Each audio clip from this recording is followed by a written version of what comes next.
My manager fired me 3 weeks before my 25-year pension kicked in, saying I was no longer a good fit for company culture.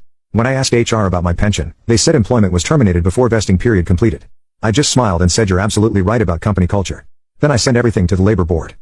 I'm Robert, 47 years old, and until 3 weeks ago I thought loyalty and hard work actually meant something in the corporate world. I was wrong, but the way I found out and what I did about it has turned into the biggest scandal my company has ever faced. I started working at Henderson Manufacturing right out of high school in 1999. It's a mid-sized company that makes industrial equipment, and when I was hired, they had about 150 employees. The company had a solid reputation, good benefits, and most importantly, a pension plan that vested after 25 years of service. 25 years. That was the magic number that would secure my retirement.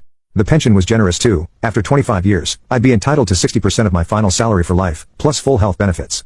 It was the kind of old-school benefit package that doesn't exist anymore, but Henderson had kept it as a way to retain loyal employees. I worked my way up from the warehouse floor to senior quality control supervisor over the years.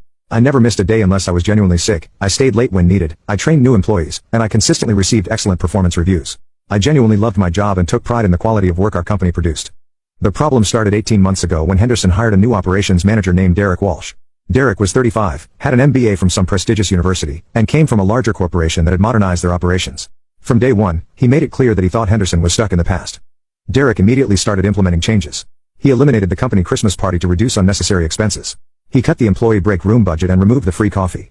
He instituted new efficiency metrics that basically meant everyone had to work faster for the same pay. Most concerning to me, he kept talking about how the company needed to shed legacy costs to remain competitive. I had a bad feeling about what legacy costs meant, but I kept my head down and did my job. I figured if I just continued to be an exemplary employee, I'd be fine. I only had 3.5 years left until my pension vested.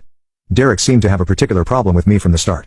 He would question my decisions in front of other employees, second-guess procedures I'd been following successfully for years, and generally treat me like I was incompetent.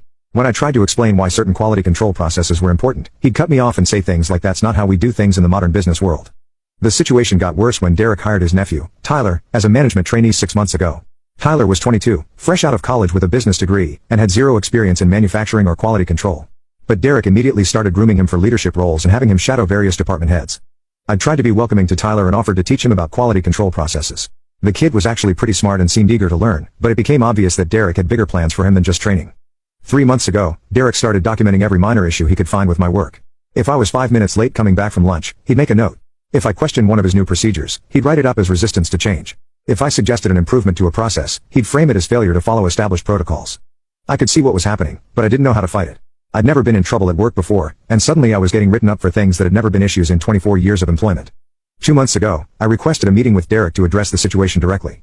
I told him I felt like I was being targeted and asked if there was something specific I could do to improve our working relationship. His response was chilling. "Robert, the truth is that you represent old thinking," he said.